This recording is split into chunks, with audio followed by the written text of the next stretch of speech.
there, we're in the next part. So basically, anything at all that could fall apart in my life was at this stage falling apart. All right. Wits was this environment. At the time I didn't have a laptop, but I had the computer lab at Wits. They did not deregister me for the duration of the year, and also the beginning of the next year. I was not deregistered because they take for granted that you might just come back, so you still can access computers all throughout December, the registration process, etc. They only remove you off their systems once it's clear that you're not coming back to the school. So I was using Wits resources, like the computer labs, to basically write and try and start a YouTube channel. My laptop, I didn't have Wi-Fi. The complex that I was living at the time did not have a clubhouse with free Wi-Fi, etc. So I got internet at Wits. So for about a year from that date, I still kept on going to Wits University just to access their resources. But somewhere along the way, half year the following year, Wits stopped allowing me to log on to their systems because I was obviously not a registered student now. So I just fell off. That's when I had no internet, nothing, and I was just sitting in absolute isolation by myself with nowhere to look, nothing to do, and I had no food. Yes, guys, like, yo, empty. Yeah, guys, yes, some of the weirdest things happened to me, and I don't want to explain that story at length right now because there's one particular point I'm trying to get to. My story's long, and frankly, I'm like, whatever. Okay, hey, guys, but like, this is worth the while to take note of. MTN is a business. Do you understand? It is a going concern. I have to open for my cat. Cat won't go. Like, seriously. Bye. Go. You know that's where you want to go, so go. You're not ready to come inside. Ish, I hate doing my hair for the reasons that it just gets all over, like the floor and whatnot, like you're looking like a salon type setup thing. But you know, once in a blue moon type antics. MTN being a business, there are certain practices that they just can't walk in according to the Labor Relations Act. According to basically labor law, all right, they cannot just do certain things. They can't just jump around like a kangaroo and expect to just get away with it. This nation, South Africa, is actually among one of the most protective countries of employees.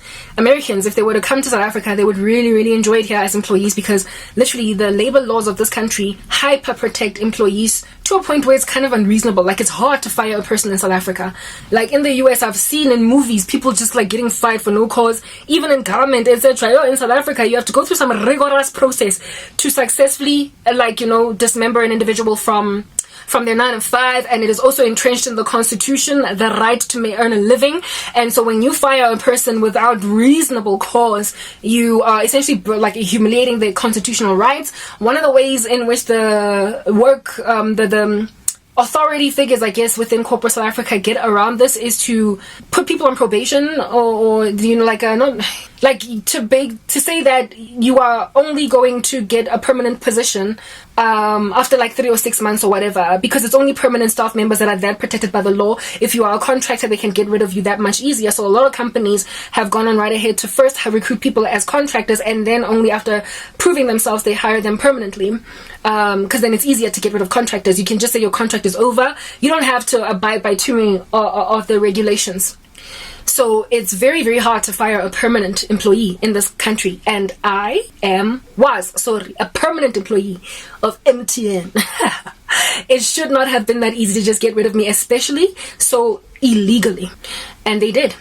Literally, the law was on my side. The things that MTN did were bizarre. Like, you know, bizarre. Like, how you gonna how you gonna go and do that to yourself? Already MTN at that stage was in the news for all different kinds of random corruption, especially in group.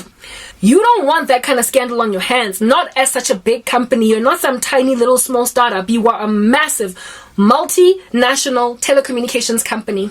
All right? You can't afford to carry on like this in these unsavory business practices.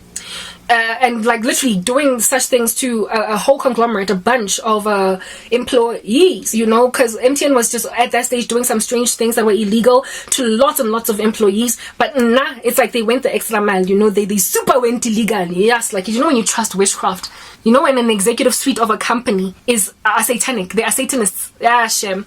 You can forget about justice. Who's justice? Do you know? Me, I don't know who somebody by justice. Nobody here live by the name of justice. Get away with your unruly expectation. Hey, you can dream on. MTN was beguiling staff members with sorcery. I remember walking in one day to the office prior to all these things falling apart, right? Just a couple of months before then, but I was already born again and I was very prayerful as a saint. I remember walking into the office at MTN in the morning at phase 1, and as soon as I went through the turnstiles, guys, I just got overwhelmed by, like a deluge. You imagine trying to walk underwater, the level of resistance. Here it is that I'm filled by the Holy Spirit of the living God, and there is an antagonizing force in the business. Drowsy heaviness, like logs were on my feet, and it was from a certain demarcation point that I got overwhelmed by this feeling. Just even a sense of weakness, almost sufficiently enough to make a person faint. As soon as I walked into the office, that came over me, and I didn't know what in the world was going on, and I felt like that all day until I left. I used to work until late to basically just make my deadlines. Imagine feeling like that all day long. It got to a point where I got used to it. It was like a new normal. Until the Lord gave me a dream of, I don't know if you guys have seen like these kiddies shows that are magic based, like Mary Poppins or Wizard of Oz or whatever. The magical scene with that music, and witches flying and spells being cast and hocus pocus in a very comedic, jocose sense. In this dream, I was in phase 1. I used to work on level 3 phase 1. If you've worked for MTN, you would understand what I mean. I was on level 3 phase 1, and there was a staircase that goes from level 1 to 2 to 3. No, I was on level 2. I was on level 2. No, I was on level 3. Yes, there was this staircase that goes from the canteen, which is on level 0 or 1. Yeah, on level 1, and then it goes to level 2, and then it goes to level 3. I used to work on level 3, and there are balcony railings there where you can look down at like the main foyer area where there's a canteen and whatnot. I was standing there, basically holding my hands on the foyer to sort of kind of balance my weight because I felt like I was falling apart. Also how the dream was as well. Imagine, these it's like an effect on a video editing tool that makes your shape distorted, almost as if though you're being looked at from underwater. That's how the scene also was. So it was wobbling around left to right, and so was I in it, also wobbling around left to right. Guys, I was in the center of this, standing there by the railings on level 3, looking down below, with everything looking like this, and that whole magical trance-like scene that you would find in kiddies shows was enveloping around me. Butterflies and little witches flying, and sounds of dream like magic, like sparks flying all over the show.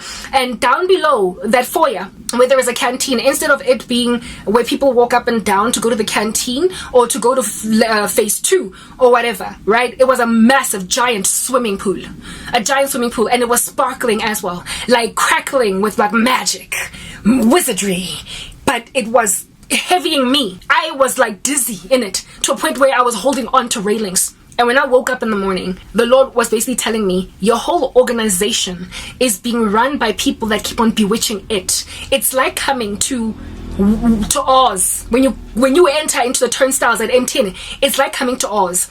And he probably used Mary Poppins, that sort of kind of childlike wizardry, to highlight just how much these people don't understand what they're dealing with. They're like children.